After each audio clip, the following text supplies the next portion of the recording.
ಮದುವೆಯಾಗಿ 3 ಮಕ್ಕಳಾದರೂ ಸಹ ಆ ಫೈನಾನ್ಷಿಯರಿಗೆ PU ಶಿಕ್ಷಣ ಸಂಪೂರ್ಣಗೊಳಿಸಿದ ಕೊರಗು ಕಾಡುತ್ತಿತ್ತು.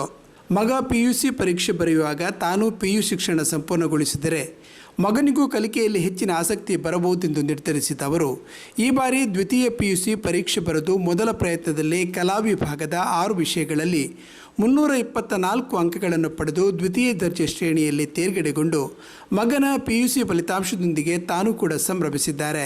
ಉಳ್ಳಾಲ ತಾಲೂಕಿನ ಕೊಲ್ಯ ಕನೀರ್ತೋಟ ನಿವಾಸಿ ಚಿಟ್ ಫಂಡ್ ವ್ಯವಹಾರ ನಡೆಸುತ್ತಿರುವ ಮೋಹನ್ ರಾಜ್ ಅಮೀನ್ ಅವರು ದ್ವಿತೀಯ PUC ಬರೆದು ಮಗನೊಂದಿಗೆ ಮೊದಲ ಪ್ರಯತ್ನದಲ್ಲೇ ತೇರ್ಗಡೆಗೊಂಡು ಸಂಭ್ರಮಿಸಿದ್ದಾರೆ. ಮೋಹನ್ ರಾಜ್ ಅವರು ಕೊಲ್ಯದ ಆನಂದಾಶ್ರಮ ಪ್ರೌಢಶಾಲೆಯಲ್ಲಿ ಹೈಸ್ಕೂಲ್ ಶಿಕ್ಷಣ ಮುಗಿಸಿ 1984ರಲ್ಲಿ ಉಳ್ಳಾಲದ ಮದನಿ ಕಾಲೇಜಲ್ಲಿ ಪ್ರಥಮ PUC ಶಿಕ್ಷಣ ಪಡೆದಿದ್ದರು. ದ್ವಿತೀಯ PUC ಶಿಕ್ಷಣ ಗಳಿಸಲು ಅಂದಿನ ದಿನಗಳಲ್ಲಿ ಮೋಹನ್ ರಾಜ್ ಅವರಿಗೆ ಪೂರಕ ವಾತಾವರಣ ಲಭಿಸಿರಲಿಲ್ಲ. ಬಡತನ, ಕುಟುಂಬ ನಿರ್ವಹಣೆಯ ಜವಾಬ್ದಾರಿ ಅವರ ಮೇಲೆ ಇದ್ದ ಪರಿಣಾಮ ಅವರು ಕೆಲಸಕ್ಕೆ ತೆರಳುವ ಅನಿವಾರ್ಯತೆ ಬಂದೊದಗಿತ್ತು. ನಂತರದ ದಿನಗಳಲ್ಲಿ ಮದುವೆಯಾಗಿ ಮಕ್ಕಳು ಜನಿಸಿ ಕಷ್ಟಪಟ್ಟು ವ್ಯವಹಾರದಲ್ಲಿ ಯಶಸ್ಸು ಪಡೆದರೂ ಸಹ PU ಶಿಕ್ಷಣ ಸಂಪೂರ್ಣಗೊಳಿಸಲು ಸಾಧ್ಯವಾಗಿರಲಿಲ್ಲ.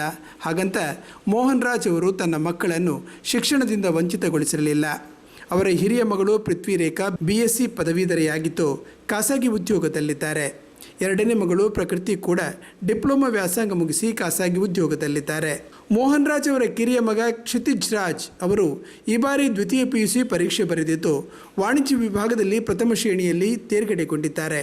ತನ್ನ ಮಧ್ಯ ವಯಸ್ಸಲ್ಲಿ ದ್ವಿತೀಯ PUC ಪರೀಕ್ಷೆ ಬರೆದು ಪಾಸಾಗುವ ಮೂಲಕ ಸಾಧಿಸುವ ಛಲ ಹೊಂದಿದ್ದರೆ ಅದಕ್ಕೆ ಬಡತನ, ವಯಸ್ಸು ಎಂದಿಗೂ ಅಡ್ಡಿ ಬರಲಾರದು ಎಂಬುದಕ್ಕೆ ಇಂದಿನ ಯುವ ಪೀಳಿಗೆಗೆ ಮೋಹನ್ ರಾಜ್ ಅವರು ಸಂದೇಶ ಸಾರಿ ನಿದರ್ಶನರಾಗಿದ್ದಾರೆ. ಮೋಹನ್ ರಾಜ್ ಅವರು ಮುಡಿಪಿನ ಸರ್ಕಾರಿ ಕಾಲೇಜಿನಲ್ಲಿ ಪರೀಕ್ಷೆ ಬರೆದಿದ್ದು ಅವರು ಪರೀಕ್ಷಾ ಕೇಂದ್ರಕ್ಕೆ ಪರೀಕ್ಷೆ ಬರೆಯಲು ತೆರಳಿದಾಗ ಅಲ್ಲಿ ಪರೀಕ್ಷಾ ನಿಯಂತ್ರಣಕ್ಕೆ ನಿಯೋಜನೆಗೊಂಡ ಶಿಕ್ಷಕರು ಮತ್ತು ಪರೀಕ್ಷೆ ಬರೆಯಲು ಬಂದಿದ್ದ ವಿದ್ಯಾರ್ಥಿಗಳು ಒಮ್ಮೆ ಅವಕ್ಕಾಗಿದ್ದಾರಂತೆ.